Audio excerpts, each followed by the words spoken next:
நாமக்கல் மாவட்டம் பரமத்தி வேலூர் தாலுகா பாண்டமங்கலத்தில் எழுந்தருளியுள்ள பிரசித்தி பெற்ற பிரசன்ன வெங்கட்ரமண சுவாமி கோவில் திருத்தேர் திருவிழா கடந்த 18ஆம் தேதி கொடியேற்றத்துடன் தொடங்கியது.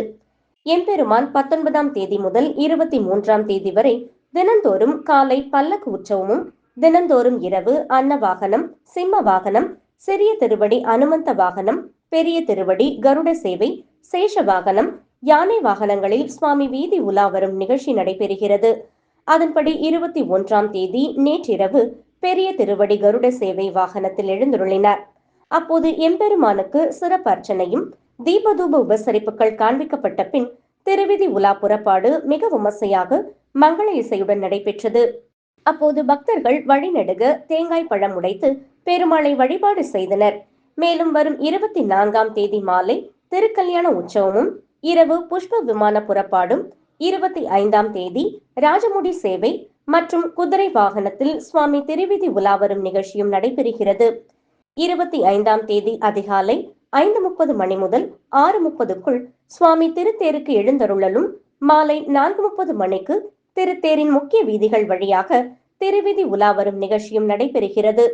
27ஆம் தேதி முதல் 30ஆம் தேதி வரை வராக புஷ்கரணியில் தீர்த்தவாரியும், திருமஞ்சனம், வசந்த உற்சவமும் மற்றும் கருட வாகன புறப்பாடும் நடைபெறுகிறது.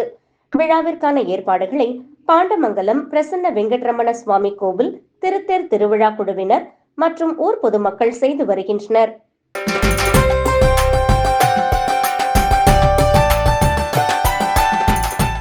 அருள்மிகு மீனாட்சி சுந்தரேஸ்வரர் திருக்கோவிலில் நடைபெறும் சிறப்பு பெற்ற விழாக்களில் ஒன்றான தெப்பத் திருவிழா நேற்று கொடியேற்றத்துடன் கோலாகலமாக தொடங்கியது. முன்னதாக கோவிலில் சுவாமி சன்னதி முன்பு கம்பத்தடி மண்டபத்தில் உள்ள தங்க கொடிமரம் முன்பு அருள்மிகு மீனாட்சி அம்மன் சொக்கநாதர் பிரியாவிடையுடன் சிம்மாசனத்தில் எழுந்தருளினர். இதனைத் தொடர்ந்து நடைபெற்ற சிறப்பு பூஜைகளை அடுத்து வேத மந்திரங்கள், மங்கள வாத்தியங்கள் முழங்கிட கொடியேற்றம் சிறப்பாக நடைபெற்றது. தெப்ப திருவிழா கொடியேற்றத்துடன் தொடங்கியதை அடுத்து தினமும் மீனாட்சி அம்மன் மற்றும் சுவாமி பிரியாவிடையுடன் பல்வேறு வாகனங்களில் எழுந்தருளி தினமும் இரு வேளைகளிலும் 4 சித்திரை வீதிகளில் வலம் வரும் நிகழ்வு நடைபெறுகிறது. விழாவில் 10ஆம் நாள் திருவிழாவாக வரும் 30ஆம் தேதியன்று தெப்பம் முட்டு தள்ளுதல் நிகழ்ச்சியும், வரும் 31ஆம் தேதியன்று சிந்தாமணி கிராமத்தில் கதிரறுப்பு திருவிழாவும் நடைபெறுகிறது. தொடர்ந்து விழாவின் சிகர நிகழ்ச்சியாக வரும் பிப்ரவரி 1ஆம் தேதியன்று 12ஆம் நாள் திருவிழாவாக கோவிலில் இருந்து அதிகாலை சுவாமியும் அம்மனும் வெள்ளி சிம்மாசனத்தில் எழுந்தருளி முக்கிய வீதிகள் வழியாக வலம் வந்து அருள்மிகு முக்தீஸ்வரர் திருக்கோவிலில் எழுந்தருள்கின்றனர்.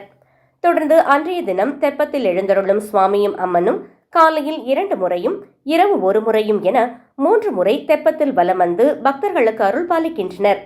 தெப்ப திருவிழாவை காண மதுரை மட்டுமல்லாது அருகில் உள்ள பல்வேறு மாவட்டங்களில் இருந்தும் பல்லாயிரக்கணக்கான பக்தர்கள் வருவார்கள் என்பதால் பல்வேறு சிறப்பான ஏற்பாடுகளை கோவில் நிர்வாகம் சார்பில் செய்யப்பட்டு வருகிறது.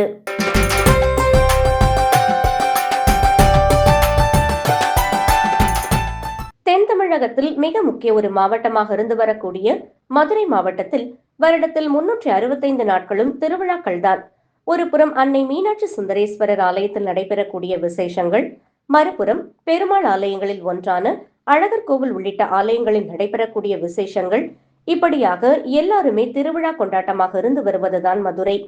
இந்நிலையில் மதுரை பெரியார் பேருந்து நிலையம் அருகே உள்ள 108 திவ்ய தேசங்களில் ஒன்றான அருள்மிகு கூடல் நகர் திருக்கோவிலில் நேற்று வருஷாபிஷேகத்தை முன்னிட்டு 1008 கலச திருமஞ்சனம் நடைபெற்றது.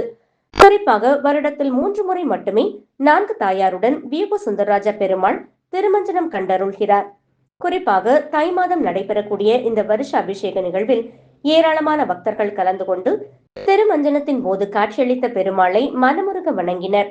கோவில் வளாகத்தில் ஹோம குண்டங்கள் ஏற்படுத்தப்பட்டு 18 கலசங்களில் உள்ள புனித நீர்கள் மீது மலர் வஸ்திரம் உள்ளிட்டவைகள் சாற்றப்பட்ட நிலையில் வேத மந்திரங்கள் முழங்க, மேளதாளங்கள் முழங்க சிறப்பு யாக பூஜை நடைபெற்றது.